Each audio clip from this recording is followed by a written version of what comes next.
No vídeo de hoje nós vamos falar sobre backtest. Afinal, quais são as vantagens de se fazer backtest? Devo ou não fazer? E qual tipo de backtest é melhor para a minha estratégia? Bom, o backtest basicamente é um teste do passado para você saber se seu operacional ele daria certo no passado, num período determinado de tempo, e espera-se que ele passe a funcionar a partir do dia que você for testar na conta simulação e depois futuramente na conta real. O backtest é basicamente uma maneira de se testar se o seu operacional é perene no tempo. Se o seu operacional ele consegue ter vantagem ao longo de um período, ao longo de um tempo. Lógico, se você fizer no backtest e ver que tem uma vantagem de 5, 10%, na conta real essa vantagem vai se diminuir. Porque é normal, completamente normal, você ter uma vantagem menor na conta real do que no período testado anteriormente.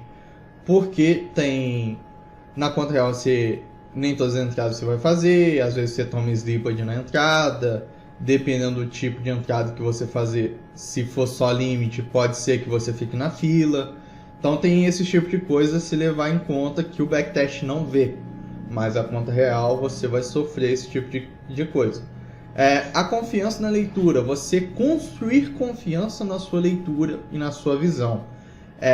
Eu tive muito problema com isso no passado, em que eu conseguia descrever os tipos de entrada e descrever os tipos de ciclo com base naquilo que eu tinha estudado.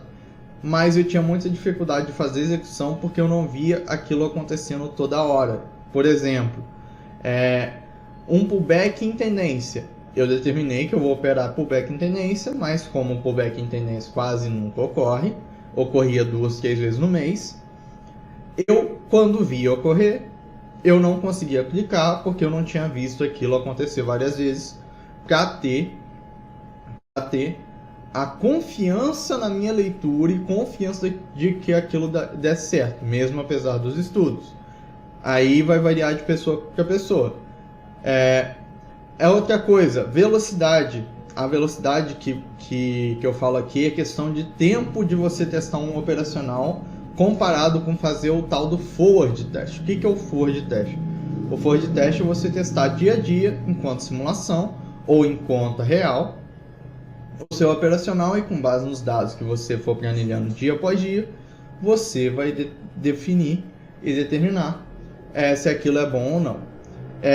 Comparado forward test com o backtest adianta muito tempo, porque num tipo de backtest, em um dia você consegue planilhar uma semana inteira.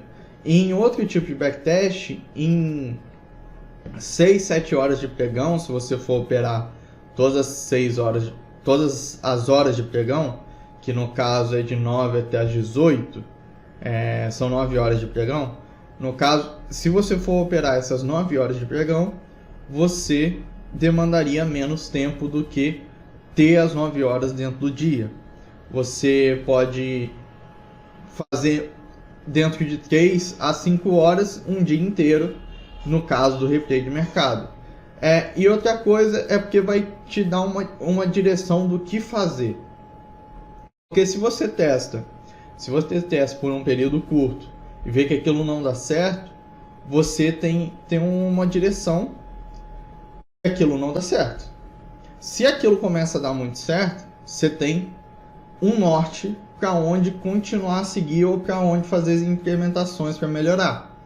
Então, com base nos tipos, os tipos de backtest são 3.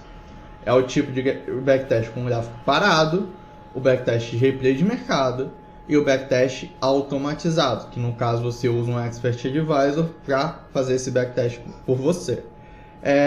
O backtest de gráfico parado, para que você usaria o backtest de gráfico parado?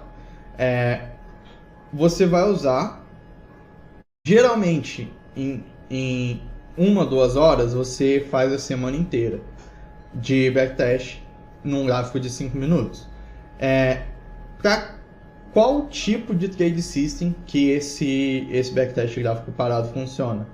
para um trade system que precisa só de ver a barra fechando, só de ver a barra fechada. Ah, a barra fechou um doji, não vou fazer nada. Ah, a barra fechou uma barra com muito corpo.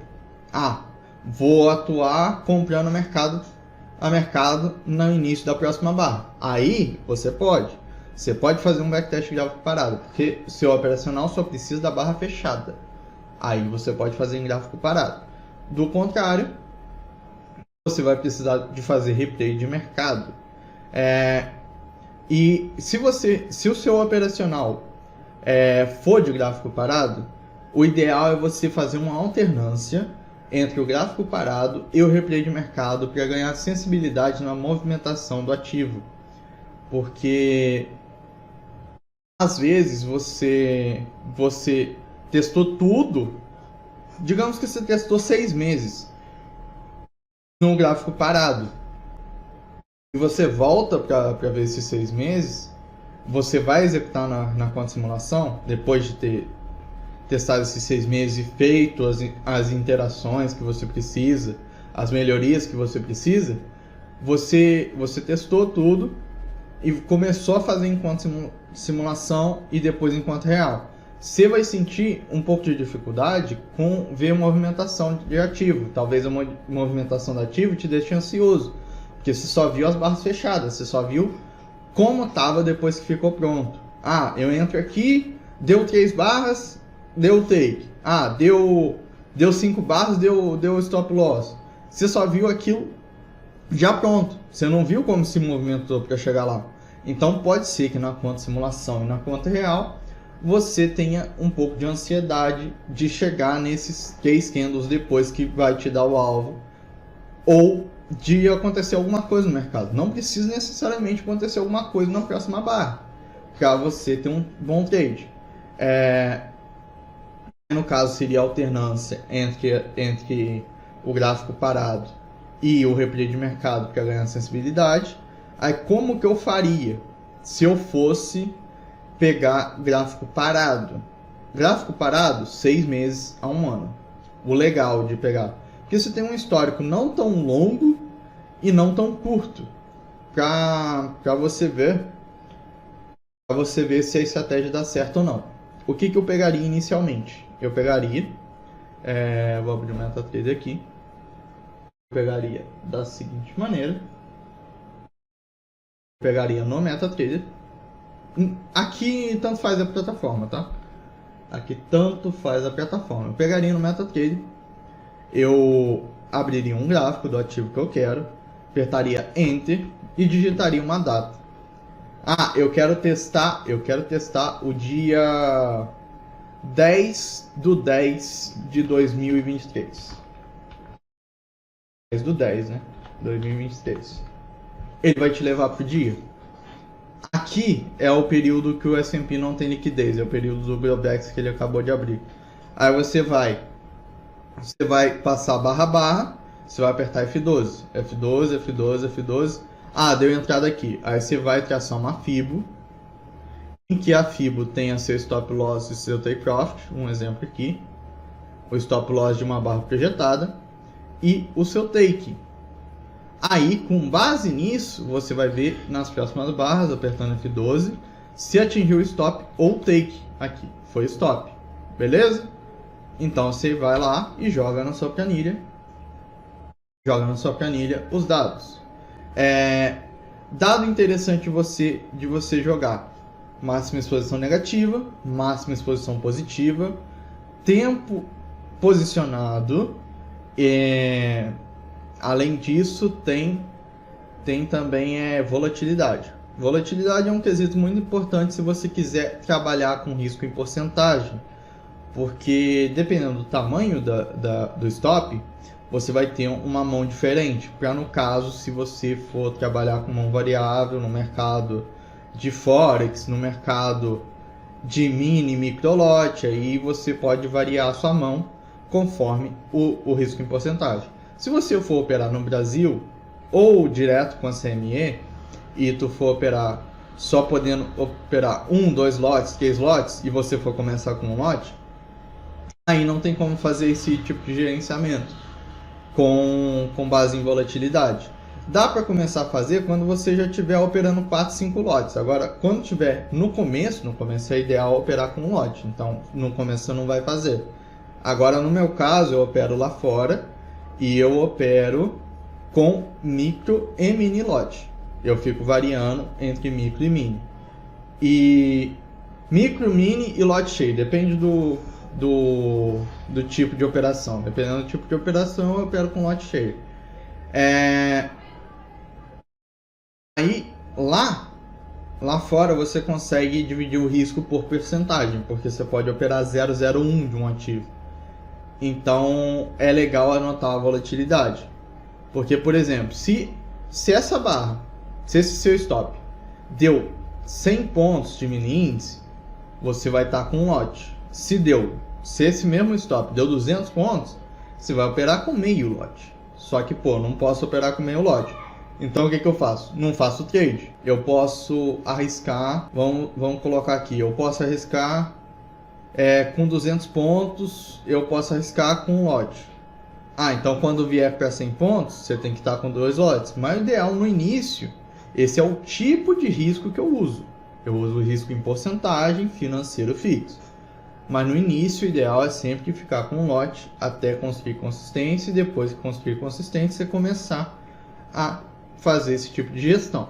Mas já estou passando como que eu faço. No caso, você vai apertar F12.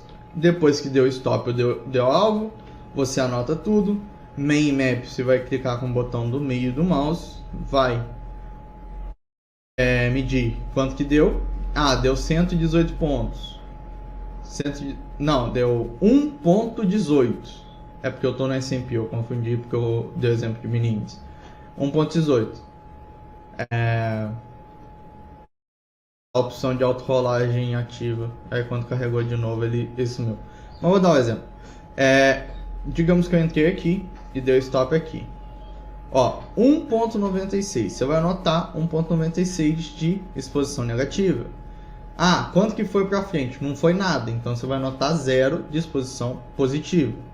Esse tipo de coisa é importante anotar. Volatilidade, o ideal é usar um indicador, ou ATR, ou Verão, algum indicador de volatilidade. Eu uso um indicador que eu mesmo criei, que é o risco e retornos, esse cara aqui. Aí você pega a volatilidade de qual que você quer, o tipo de média, o tempo, quantas barras anteriores e a volatilidade base. No caso, eu vou usar 5% do diário e eu vou colocar a média das últimas 5 barras. Aí você vai ativar o primeiro e você vai colocar aqui em vol 1. Aí você sabe a volatilidade. Ele vai te indicar aqui nessa linha quanto que está de volatilidade. Aqui ele tá com mais alguma coisa? Ele tá com os stops, né? Stop.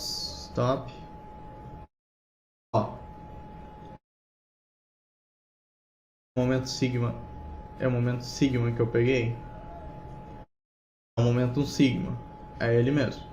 Então, uma volatilidade S&P tá dando 3.19 pontos. Eu estou operando S&P Spot. S&P futuro se movimenta de 0,25 e 0,25. É outro tipo de movimentação. Esse daqui se movimenta de 1 em 1 ponto. 0,01 em 0,01. O futuro 0,25 em 0,25. Aqui nós estamos com 3,19 pontos de volatilidade média. 5% do diário dos últimos 5 dias. Esse é o tipo de volatilidade que eu utilizo. Com relação a backtest gráfico parado, era isso que eu precisava falar. Agora vamos para o próximo tipo de backtest, que é o de replay de mercado. Vamos lá. O de replay de mercado é quando você precisa ver o candle se movimentar ou ver a formação do candle para poder operar. E é ideal ele ter uma alternância com gráfico parado quando você pode usar gráfico parado, que nem eu já tinha falado antes, só ressaltando. Se você precisa ver a ticagem do ativo, se você precisa ver como que o candle foi para cima e voltou, para determinar se você vai entrar ou não, você precisa fazer replay de mercado. Quando você tem uma região importante para você, por exemplo, eu estou operando uma consolidação e quando chegar no esquema da consolidação, eu vou operar contra, ou eu vou fazer algum tipo de trade, algum tipo de estrutura. Que eu precise saber como chegou lá, eu vou precisar fazer replay de mercado. Porque eu preciso ver a formação até chegar àquela estrutura, até aquele ponto. É melhor para ganhar sensibilidade de mercado, de como o mercado se movimenta. É mais demorado, que nem eu falei no início do vídeo. Para fazer um dia, você demora entre 4 e 6 horas para fazer um dia que tem 9 horas de pregão. No caso do S&P, para fazer um dia, você demoraria muito mais porque ele tem o drawbacks. Agora, se for pegar a abertura, da abertura até final da Bolsa Americana, seria um período menor. Vamos lá. Como fazer o replay de mercado? Eu tenho o trade aqui, só que para baixar e para colocar, vou estender muito o vídeo. Eu não deixei pronto o trade para eu demonstrar como que faz. Mas o trade e o profit tem replay de mercado. E o meta não tem replay de mercado, mas tem uma ferramenta chamada FXBrew, que ela é um EA que te permite fazer replay de mercado. Só que a última vez que eu usei o FXBrew, ele só tinha compra e venda mercado. Não sei se eles colocaram mais funcionalidades, mas fica aí a dica para caso você utilize meta e vá backtestar o Forex. Como que eu faço, como que eu fiz, né? Eu não faço mais replay de mercado, nem gráfico parado. Gráfico parado eu faço de vez em quando eu preciso começar a criar uma estratégia nova. Eu faço gráfico parado. O replay de mercado, como que eu faço? Eu começo o replay com 4x, aí chegou próximo ou uma possibilidade de ter entrada, eu reduzo para 1x. 1x, 2x. Aí deu a entrada, eu estou posicionado, é 1x sempre, até eu sair da posição. 1x sempre até eu sair da posição. Ah, minha posição demorou 1 hora. Você vai ficar 1 hora em 1x. Ou 2x, não passe de 2x, porque sua operação depende de como se forma o mercado. Então você tem que deixar no máximo em 2x. Ah, não tem operação nenhuma. Pode ir em 4x tranquilo. Ah, passou da minha janela operacional. Encerra o dia e vai para o outro dia. É assim. Isso daqui eu já falei. O último tipo de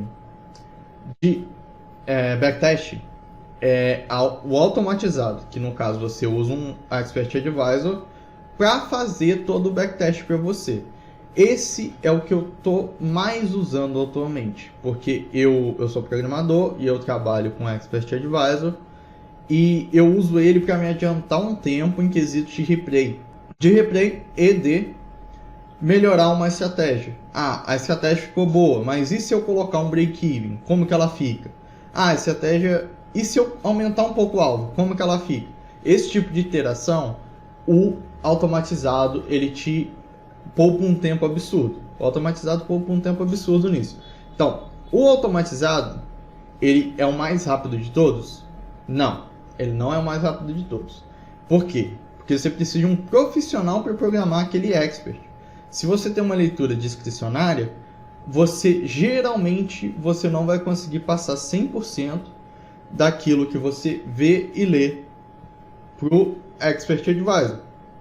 Se você tem uma leitura mais setupizada, é mais simples de fazer. Eu tenho algumas bibliotecas que fazem a leitura do Brooks em questão de gap entre barras, tipo de ciclo, eu tenho isso. Eu consegui passar e simplificar a leitura do Brooks para uma automatização.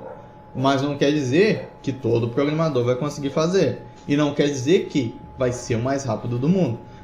Para ter a biblioteca do Brooks, mais tudo que tem no EA, que lê o ciclo de acordo com o Brooks, eu demorei 6 meses. 6 meses programando todo dia. Então, só para você ter uma ideia, quanto mais complexo, mais tempo vai demandar para programar. E demanda várias iterações. Demanda você ter o robô base, você testar, ver se tem alguma coisa errada. Ah, teve um bug, conserta. Ah, pode passar para a próxima etapa, o que vai implementar primeiro, quais etapas vêm primeiro, qual que é a ordem de prioridade para o EA saber. Tem muita coisa que demanda muito tempo e demanda um profissional qualificado para poder fazer uma automatização de qualidade. Mas depois que você passou por essa etapa de automatização de qualidade e o robô já está legal, aí sim ele é o mais rápido de todos. Agora, para chegar na etapa, tem uma ideia de tem uma ideia de estratégia. Tem o robô programado e executando da maneira que é esperado, demanda um tempo. Teve um EA que eu demandei 2 semanas e meia para fazer. O EA do Brooks, o EA da leitura de ciclos do Brooks, não é do Brooks, eu não fiz para ele, eu fiz para mim com base no que eu aprendi com ele, com base no que eu aprendi com os vídeos do YouTube e com os webinars que ele fez. Com base nisso que eu aprendi com esses vídeos, eu demandei 6 meses de trabalho árduo para chegar no EA, que ainda não está do jeito que eu espero que seja. Então demanda muito tempo. Quanto mais complexo, mais tempo vai demandar. Agora, tá pronto, tá testado, tá validado, tá executando da maneira que é necessário, aí sim, é o mais rápido de todos. Depois que passou dessa etapa. Antes dessa etapa, é o mais demorado. Então é uma jornada mais longa.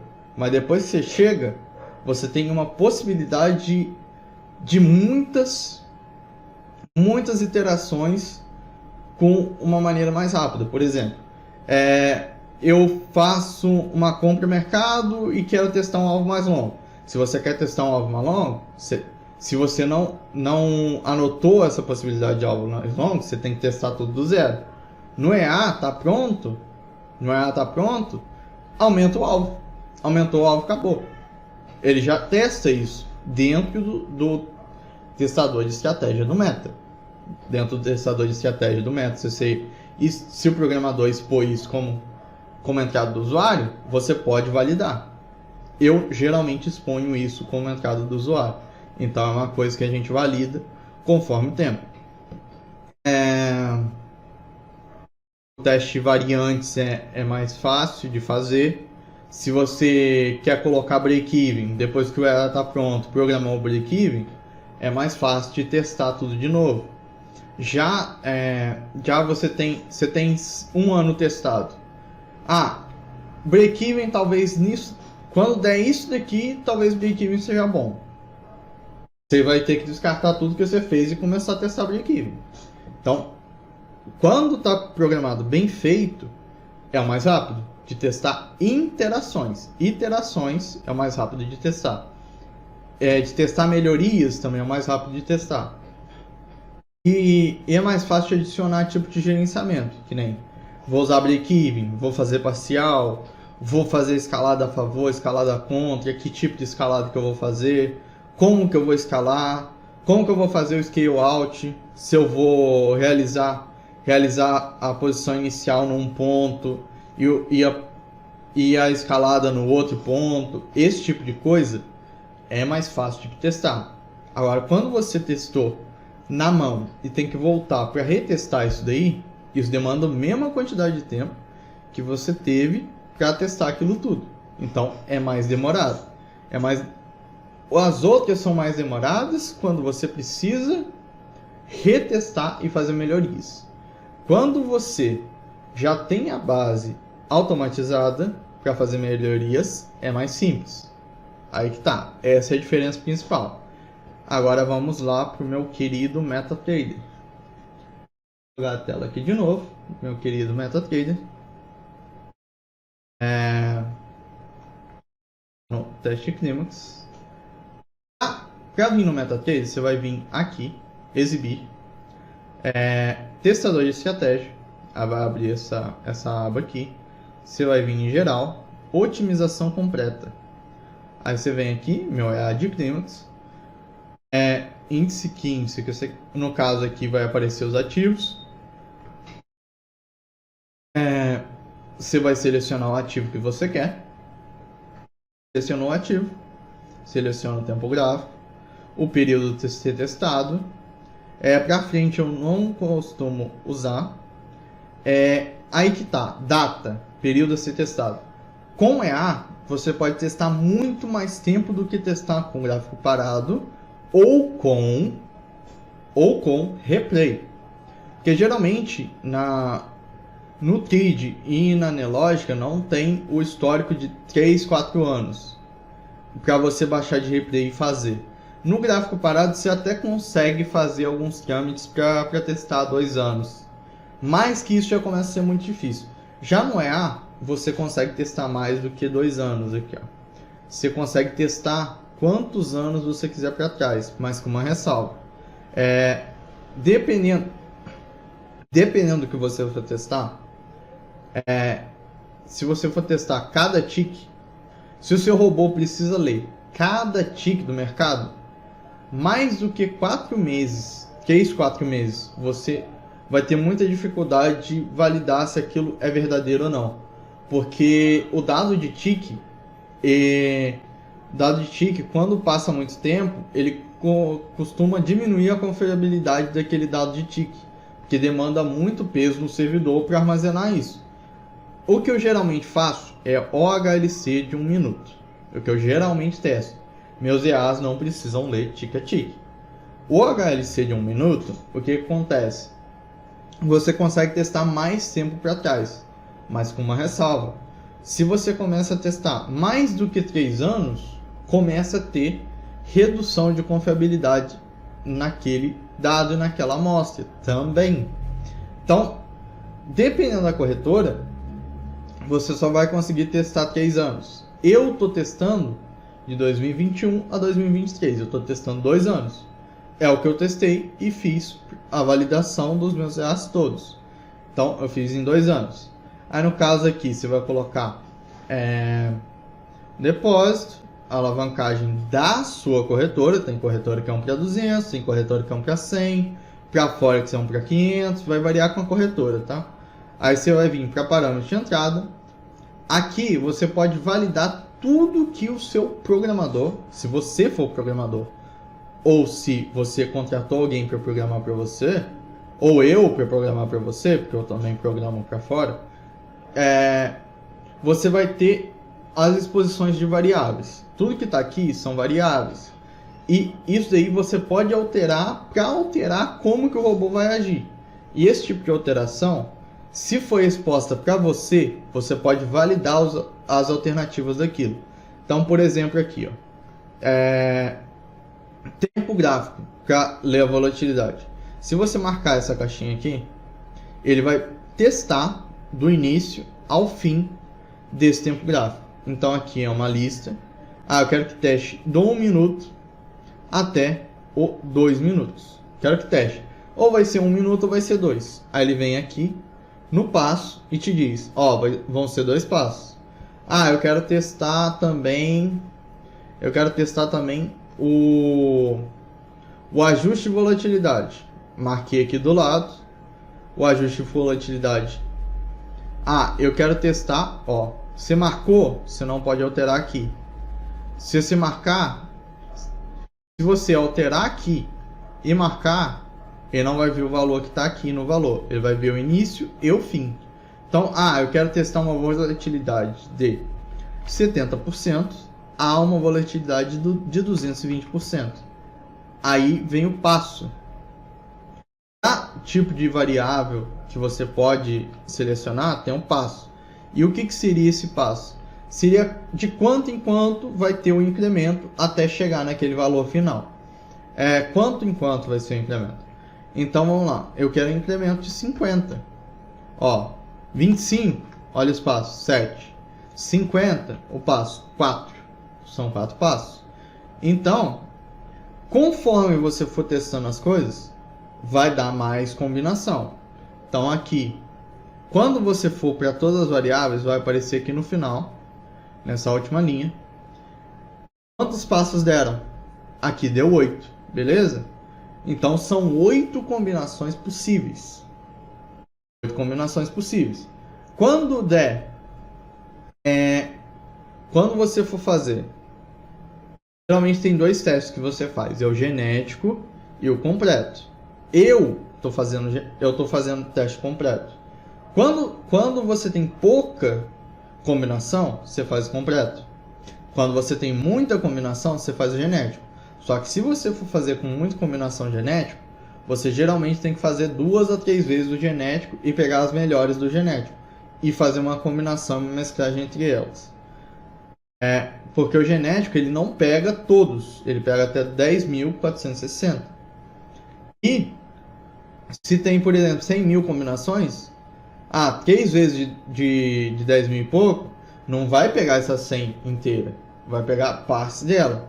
Então, você vai ter que fazer otimização em cima de otimização de novo no genético para chegar até onde você quer chegar com as otimizações do IA. No completo, o ideal é você fazer com poucas combinações. Quanto que eu faço de combinação pro completo? Eu costumo fazer até 3.500, 3.600, até umas 4.000 no máximo de combinações. Mais que isso, já vai pro genético, cara. Já vai pro genético. Mas, aí que tá. Se der muita combinação mesmo, separa o tipo de teste por bloco. Eu até falo sobre programação em bloco. Você na hora de testar, você também tem que testar por blocos. Porque se você testar tudo ao mesmo tempo, vai dar muita combinação e você não vai ter o resultado que você quer chegar. Se você testa as coisas por bloco, pequenos pedaços que conversam, você tem mais possibilidade de chegar num resultado melhor. E, vamos dar um exemplo aqui, ó. Vou desativar esses dois aqui em cima. Digamos que eu queira testar ordem limitada. Entrada limitada para o meu clímax. Você vai ativar desvio e o risco. Desvio e o risco. Ó, todos eles são ordem limitada. Todos eles sendo ordem limitada, eles conversam entre si. Então eu posso testar todos esses ao mesmo tempo. Deu muita combinação. Desativa a segunda entrada. Testa uma entrada por vez. É outra maneira de simplificar e deixar o backtest mais rápido e mais confiável. Geralmente isso que eu faço. Aqui, ó, que nem aqui, deu 273. Só que aqui o passo, olha o passo como que tá. Aí você vem no passo aqui, 0,5. Ó, já foi para 8, já foi para 24. Então, você vai... deu muita combinação, mas eu tenho que testar tudo isso junto. Aumenta o passo. Aumentando o passo, vai ter menos combinação. Então, você consegue testar e validar um período maior e com mais confiabilidade. Terminei de testar, eu tive 2 resultados muito bons. Otimiza em cima dos dois, ou escolhe um por Drawdown, por Sharp, para o índice de recuperação. Escolhe um com base naquilo que mais serve para você. Ou então salva os dois e otimiza em cima dos dois e depois compara no final o que é melhor. É uma outra maneira de fazer. Aí no caso aqui, eu testei que 3% de risco. Não, eu não vou colocar 3% de risco, que é um risco muito alto.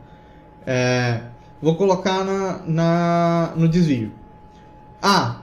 Eu testei que o desvio de 70% e o desvio de 60% é um desvio legal. Coloca aqui, ó. Eu decidi que 70 e 60 são bons desvios. Reduz o passo. Vamos colocar 5. Se 60 é muito bom, vou começar a partir de 55. Otimiza aquilo de novo, com um passo menor.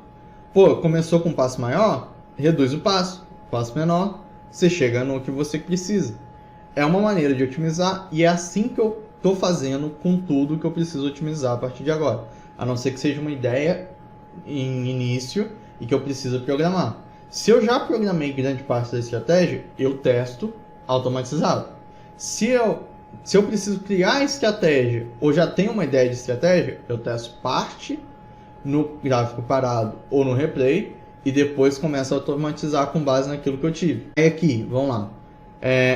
Resultado de otimização vai vir quando você tiver otimizado. E os agentes, aqui é uma coisa muito importante. Os agentes vai vir ativo, os agentes locais para você. Os agentes locais são os agentes que estão no seu computador. Os cores do seu processador. Aí você vai vir aqui em ferramentas, opções, OpenCL, se você tiver uma placa de vídeo. Você vai ativar a sua placa de vídeo, ativar o OpenCL e clicar em OK. Ativando isso, vai melhorar o seu processamento e a sua otimização. Só que não basta apenas ativar aqui em cima. Você tem que ativar para o testador de estratégia. Você tem que ativar para o testador de estratégia também. Porque para ativar para o testador de estratégia, vai utilizar a sua placa de vídeo para fazer a otimização no processamento e nos testes de estratégia. Os cores do computador vão ser os agentes locais. Eu tinha esquecido o nome. Os agentes locais vão ser os cores do seu computador. Aí você pode fazer uma local farm se você tiver mais de um computador.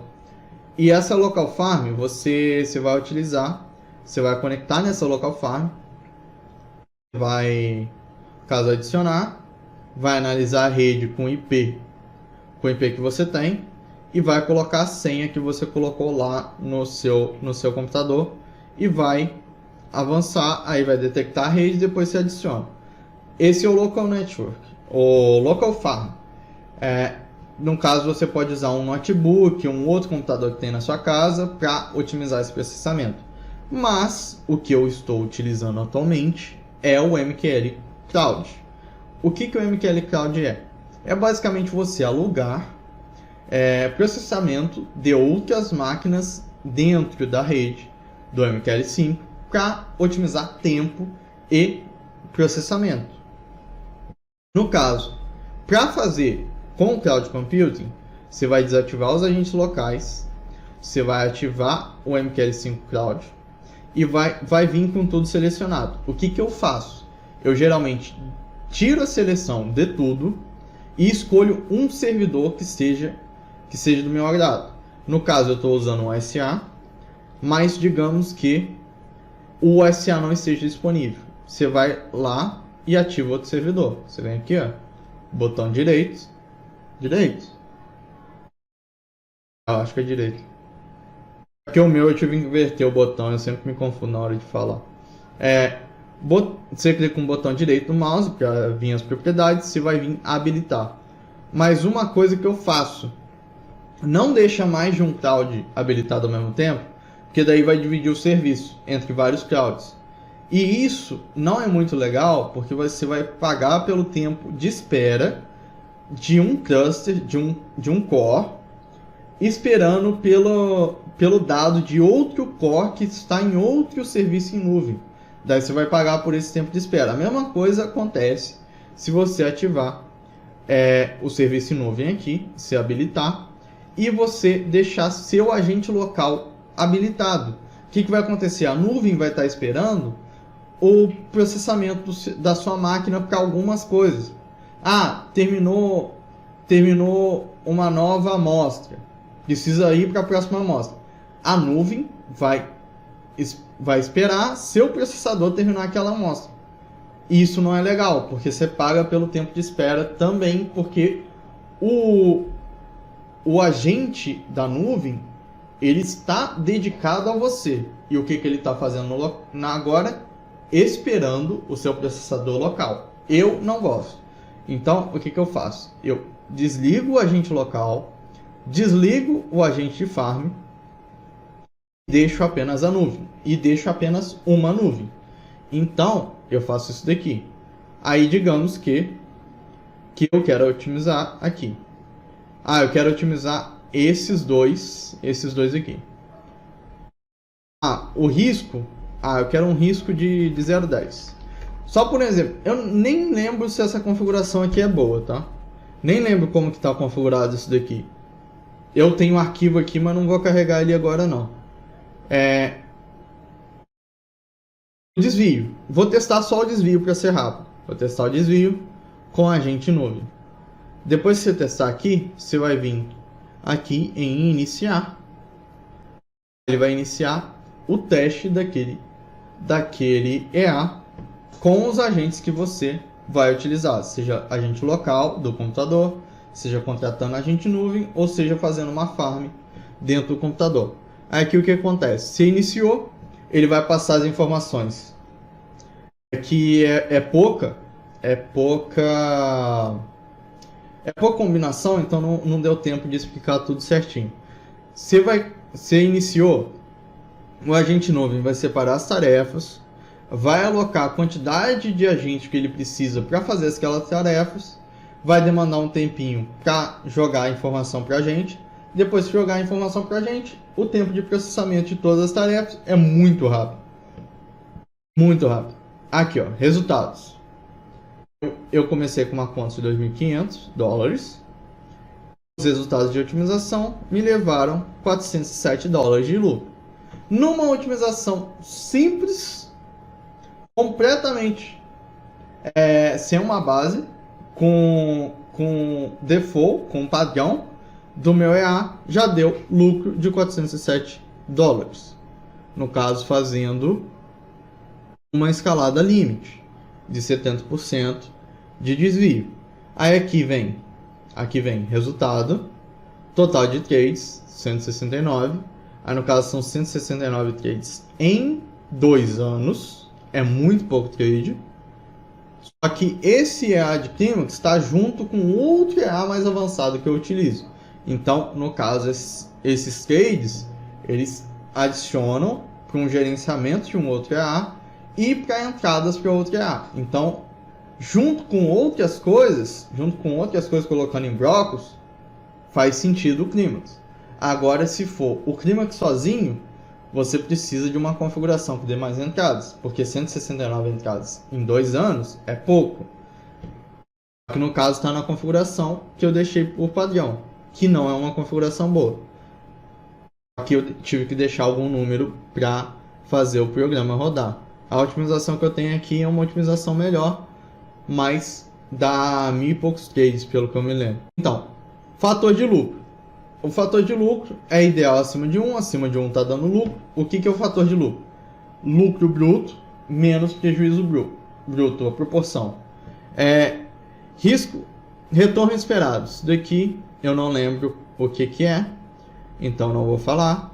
A porcentagem de rebaixamento é o quanto de rebaixamento, quanto que teve de queda a partir do ponto mais alto que você teve. Aí no caso, o ponto mais alto, essa queda, é o seu drawdown. Aí no caso aqui, o rebaixamento em drawdown é o maior drawdown que você teve nessa amostra de 2 anos. Fator de recuperação é o quão fácil o EA tem, é a facilidade do EA de voltar de um drawdown, voltar desse rebaixamento. Quão fácil é voltar desse rebaixamento para a curva voltar a subir. Aí o índice Sharpe é a volatilidade da curva. Quanto maior o índice Sharpe, menos volátil a curva. O índice Sharpe é legal, um índice Sharpe de 1 para cima. Mas tem EA meu, que tem um índice Sharpe bem próximo de 1 e a curva é legal. Só que é legal porque eu aceito de curva. Aí aqui, se você der 2 cliques em alguma configuração, ele vai te executar um gráfico e vai executar os 2 anos te mostrando graficamente o que aconteceu. Os 2 anos foi uma curva de lado e teve pouco trade, isso a gente já sabia. Aí vem aqui o teste de volta. O teste de volta só vai vir se você der 2 cliques em alguma estratégia ou mandar rodar o teste único. Se você mandar rodar o teste único, aí vai te dar o gráfico e o teste de volta. O teste de volta basicamente são os dados consolidados de tudo que você precisa dentro do backtest. Aí no caso do teste de volta, lucro líquido, aqui lucro bruto, perda bruta, tem o rebaixamento também. Aí tem algumas coisas a mais. Tem o quantos trades deu em cada mês, quantos trades deu em cada dia de semana. Aqui no caso, segunda, terça, quarta, quinta, sexta, sábado, domingo. No caso aqui, quarta é onde tem mais trade para você, para essa configuração no caso. Aqui vem o horário, que tem mais trade. Aí lucro e perda por horário, por semana, por mês, tal. Correlação de lucro, máxima exposição negativa e positiva. Pelo que eu me lembro, é isso daqui, exposição negativa e positiva. Faz um tempinho que eu não olho esse MyMFA. O tempo máximo de duração da posição. Esse daqui é o quanto de tempo você demanda posicionado dentro de um trade. Olha aqui que legal. Aqui está em minutos. Olha, a maior quantidade de trade foram próximo de 80 minutos. Mas a maioria dos trades está entre 8 minutos e 16 minutos. Olha só que legal. Ele te mostra tudo aqui. E pela curva, cara, pela curva você vai ter uma ideia de como tá a rentabilidade do seu EA. Se teve um período muito de lado, que nem esse EA aqui. Esse período aqui, nessa configuração, não é um EA que eu colocaria na conta real. Mas, talvez em uma outra configuração, seja legal de colocar na conta real. E na conta simulação por um mês. Eu sempre faço o seguinte. Tive uma configuração boa? Deixo um mês em conta simulação. Depois, daí em diante, deixo em conta real. Porque podem surgir bugs que só são visualizados na conta simulação. E no testador de estratégia passa despercebido. Então, nessa curva aqui, eu não colocaria em conta real. Por quê? Tem pouco trade e a curva está lateral. Não tem rentabilidade nenhuma. Então, é uma coisa que eu não faria. Mas tem uma configuração aqui no EA que dá mais trade e que tem rentabilidade. Só que eu não vou carregar ela aqui. Eu não vou carregar ela aqui neste exato momento, porque não é o intuito desse vídeo. O intuito desse vídeo é falar sobre backtest. Backtest em otimização de estratégia é isso. Aqui no diário vai aparecer as ordens da otimização única. Sobre o MetaTrader, eu já falei tudo o que eu precisava falar. Com relação a contratar, agente nuvem, você pode contratar. Você deposita no site do NQL5, você cria uma conta lá. Você pode depositar pelo cartão, pelo PayPal. Se eu não me engano, tem até Pix lá. Você deposita e vai para sua conta. No caso aqui tem $4,35, que aqui é o saldo. Aí, conforme você for otimizando, vai reduzindo esse saldo, o saldo fica bloqueado e dentro da sua conta vai consumindo esse saldo aí. O que eu tinha para falar de otimização de estratégia e backtest era isso. Se você gostou do vídeo, deixa o like, se inscreve e ativa o sininho para não perder os próximos vídeos. Se você quiser me seguir no Instagram, vai no meu Linktree, o link abaixo. E clica lá no meu Instagram que eu faço Reels também lá. Eu faço Reels e posts lá que talvez seja do seu interesse. Muito obrigado por assistir e até a próxima.